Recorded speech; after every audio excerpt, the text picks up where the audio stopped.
who's really out of touch. We begin, though, tonight with new trouble for the nation's biggest healthcare system, the VA.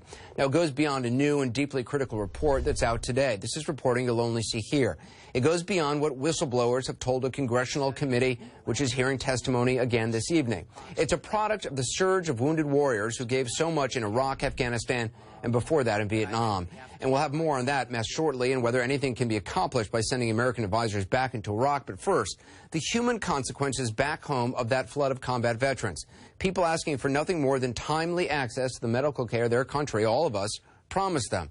And as our Drew Griffin reports on this program and reports that he first filed, many spent months waiting for it. Now, some die waiting, and certain VA officials have been covering up the problem. Now we've learned that another cover-up may be underway at the Phoenix Veterans Administration Hospital. This time, a deliberate attempt to try to hide just how many of our veterans died while waiting for care by trying to pretend on paper that those dead veterans are actually still alive.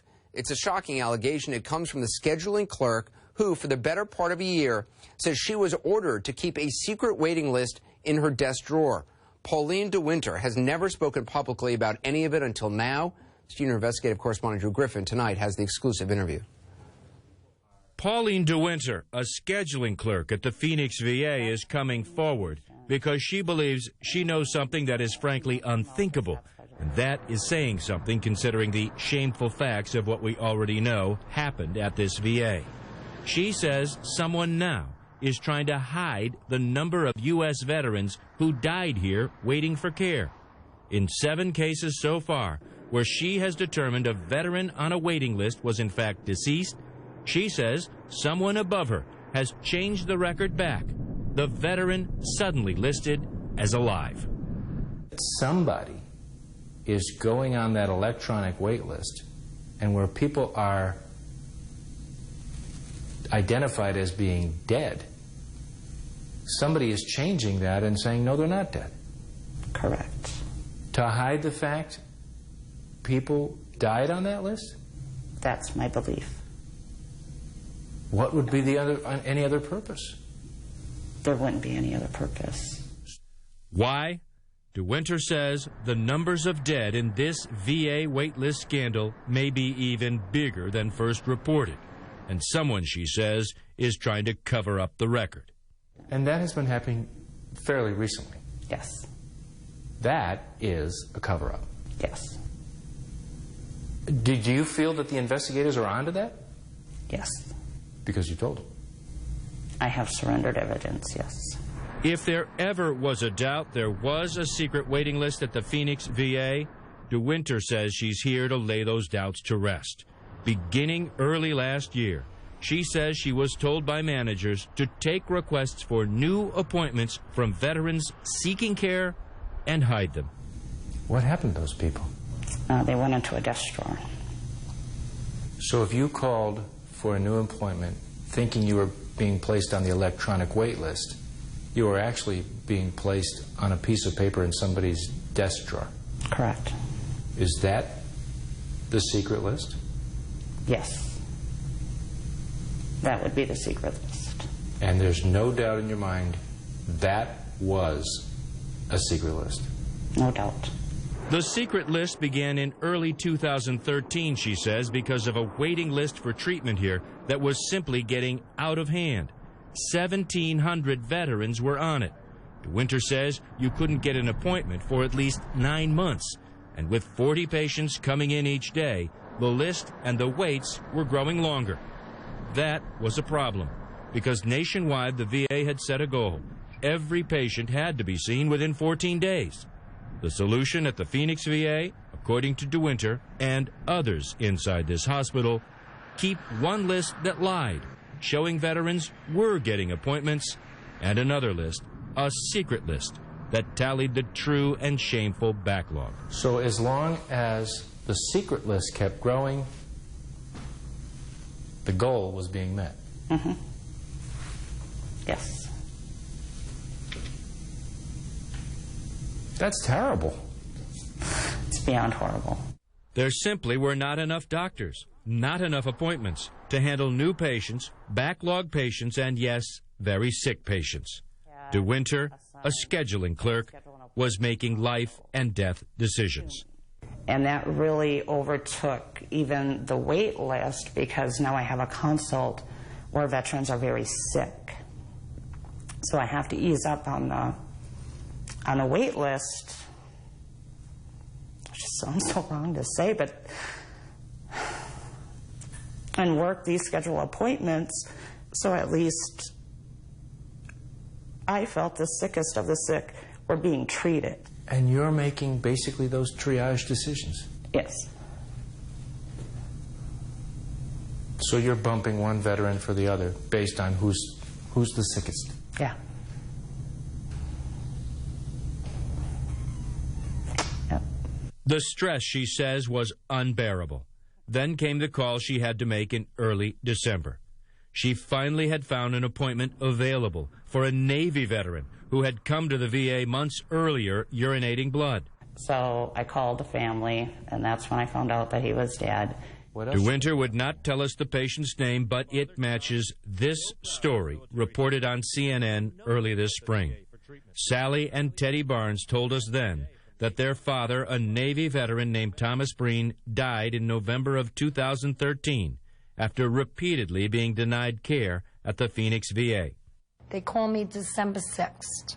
He's dead already. With the They called you and said? I said, what is this regarding? She goes, we have a primary for him. I said, really? You're a little too late, sweetheart. One case, the family member said, you're too late, sweetheart. He's dead. You guys killed him. And I apologized. They have no quarrel about telling you how they died and if they screamed. And this particular veteran was screaming, please do whatever you can. Don't let the VA do this to another patient or another veteran. We do not deserve this type of treatment. The family member was telling you this? The family member was telling me this. And I promised her that I would do everything in my power to never have this happen to another veteran again. And that's when Dr. Foote and I really started connecting about what was happening. In December of last year, DeWinter and a VA physician named Dr. Sam Foote told everything to the VA's Office of the Inspector General. I thought that was a saving grace. I thought, okay, this is it. This is going to be all over, you know. Then it wasn't. And we were waiting and waiting and waiting and waiting. And nothing happened. Nothing happened. Nothing. We didn't hear any note. We didn't hear anything. The leadership was telling us, oh, we passed everything. We're not doing anything wrong. And I'm like, we're not doing anything wrong. And people are still dying. We were giving up hope. And that's when Dr. Foote finally decided that we need to contact the media and we need help with this. DeWinter says until now, she was simply too scared to come forward. The truth is, she is scared. My life will change after this comes out.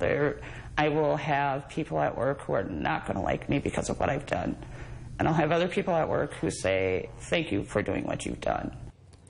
You know, Drew, I mean, it's basically she's scared, and she's incredibly brave to come forward. The most startling allegation in this report is that until very recently, someone has still been trying to hide the actual number of vets who have died. Did you get any response from the VA that could explain that?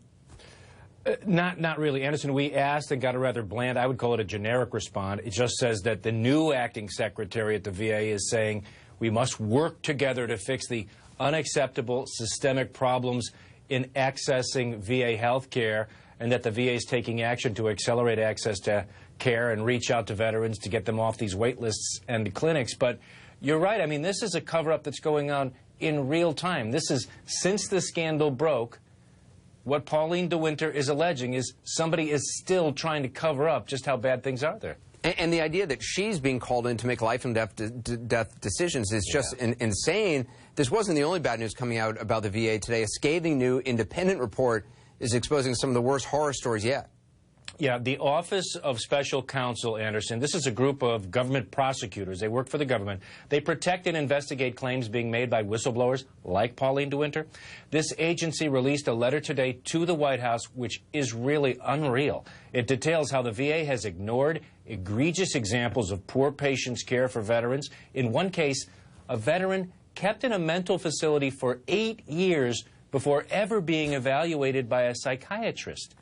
The Office of the Special Counsel says it's routine for the VA to ignore critical reports, and also routine for the VA to not acknowledge that these delays in care, poor care, even abusive care, actually harm the veterans. It just keeps getting worse the more we know, Anderson. I mean, kept in a mental hospital for 8 years. That's unbelievable.